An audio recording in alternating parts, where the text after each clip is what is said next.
Sim. Então, nós podemos levar a informação. Por exemplo, a igreja, ela é porta aberta para os abusadores. Muitos querem trabalhar no ministério das crianças, né? Vai, eu quero... Qual do ministério que você quer trabalhar? Eu quero ficar lá com as crianças. Eu falo, gente... Cuidado. Mulheres também. Mas, claro, a maioria são homens. Então, a igreja ter esse olhar para a criança. A criança fica correndo lá fora, sem supervisão, sem nada. E aí, quem que vai cuidar dessa criança? Porque é só uma questão de oportunidade. Só isso que eles precisam. Não precisam de mais nada. E é muito rápido. Tocou, estragou. Então, assim, a palavra de Deus, ela é muito rica, né? E eu trouxe aqui alguns textos para a gente meditar, né? E trazer mesmo essa responsabilidade, porque eu acho que a igreja, ela tem que assumir essa responsabilidade. Sim. Com a sociedade. Porque o Estado não dá conta. Não dá conta. Mas a família não dá conta. A família precisa de ajuda. Então a gente vai falar, vamos conversar sobre sexualidade com a sua família? Não. Vou falar o quê? Não vou falar nada, não. Não conversa. Não tem. Eu tô com 47 anos. Não tive, imagina hoje. Não parece, né? Não. E eu faço 48 esse ano, hein? Caraca. Mas gente. olha, a gente não fala sobre esse assunto. Não fala.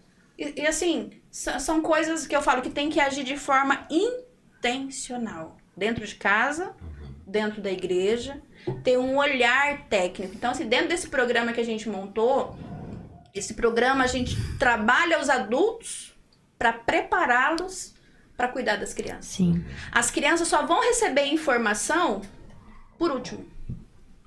Só quando os adultos tiverem informação suficiente para proteger essas crianças. Porque elas precisam de proteção. Só isso. Alguma pergunta? Ela pergunta? Sobre essa questão de igreja, assim, não, mas um pouco voltado lá que você disse que é assistente social, né? Aí eu queria saber se você precisou fazer uma faculdade específica ou se você pensa em fazer, tanto na área da psicologia, tanto na área da assistência mesmo, para tratar com, vamos dizer assim, um pouco mais de profundidade. Na verdade, assim, uma faculdade específica sobre esse assunto não existe. Não, sim. Não existe, infelizmente. Eu fiz serviço social especificamente para aprender a cuidar e aprender a ter... Porque meu sonho era ter uma profissão. Eu também sou esteticista. Caraca! Há mais ou menos 15 anos. Então, assim, a estudar... E aí eu fui buscar conhecimento. Capacitação.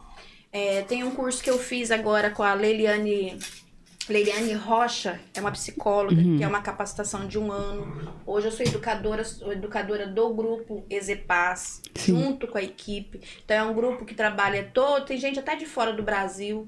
Um grupo específico, profissionais que trabalham só com educação sexual e educação emocional, porque a gente fala que não separa. Sim. Não tem como você falar sobre educação sexual sem falar sobre educação emocional. Porque a criança precisa entender o que é medo, o que é nojo, o que é alegria, como lidar com a raiva.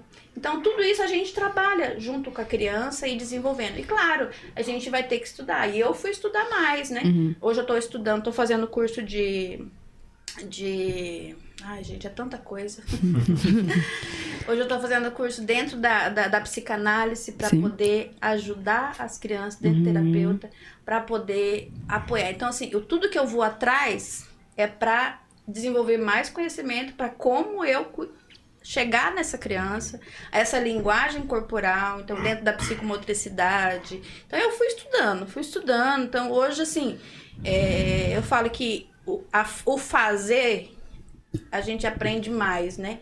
Mas quando a gente tem um pouquinho mais de teoria, a gente toma alguns cuidados, né? A linguagem, por exemplo, né? A gente ensina os pais, os pais precisam orientar, mas não pode violar. Porque tem hora para todas as coisas. Então, tem pais que a criança chega, mãe, o que é virgem? A mãe fala, é agora, né? Agora é a hora, né? Danos. Vamos ter que contar pra ela e senta aí e abre o... Então, minha filha, isso. Ela vai lá, pega o caderno e mostra. Não, mãe, tá escrito extra virgem. Aí danos, né? Nada a ver, né? Então, a gente fala, criança perguntou e você assustou, porque o problema da educação sexual não é a criança, são os adultos. Uhum. São os adultos. E a criança perguntou, manda a pergunta de volta. O que você sabe sobre esse assunto? O que você tem sobre isso? Por que você está interessado nisso? E ouve.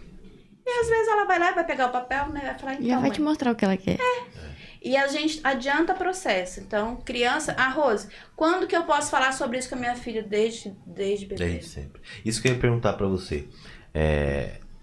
As pessoas, as famílias, né? As famílias hoje, a gente percebe assim que as famílias ainda têm essa certa restrição em conversar abertamente com os filhos, ainda que sejam crianças em relação à sua sexualidade. E isso hoje em dia já não deveria existir mais, né? Mas só que é aquela história, se a gente não educa, eles já estão sendo educados. Alguém está educando. A internet, principalmente. Pois é. Porque a internet, gente, é uma bobice, né? Como se diz um amigo meu. Bobice você achar que o seu filho não sabe mexer na internet. Sabe. Né? Sabe? Por isso que precisa colocar bloqueios. Precisa supervisionar, porque a criança, ela tem a fase de desenvolvimento dela. Dentro do ECA, a criança a lei já diz, né, que a criança, ela precisa ser protegida dentro do seu processo de desenvolvimento. Então, a criança, ela necessita de proteção. Por quê? Porque ela não está pronta. O cérebro da criança não suporta aquilo. Então, vai dar prejuízo na escola, vai dar prejuízo no relacionamento social, a criança fica antissocial. E outra, facilita a pedofilia. Por quê? Porque é uma porta aberta. Você não sabe quem está do outro lado. Você não sabe quem está do outro lado conversando com você. Sim. Não tem jeito. Não tem como. Então, supervisionar. E às vezes os pais acham que vai invadir a privacidade da criança. E não, criança é responsabilidade dos pais.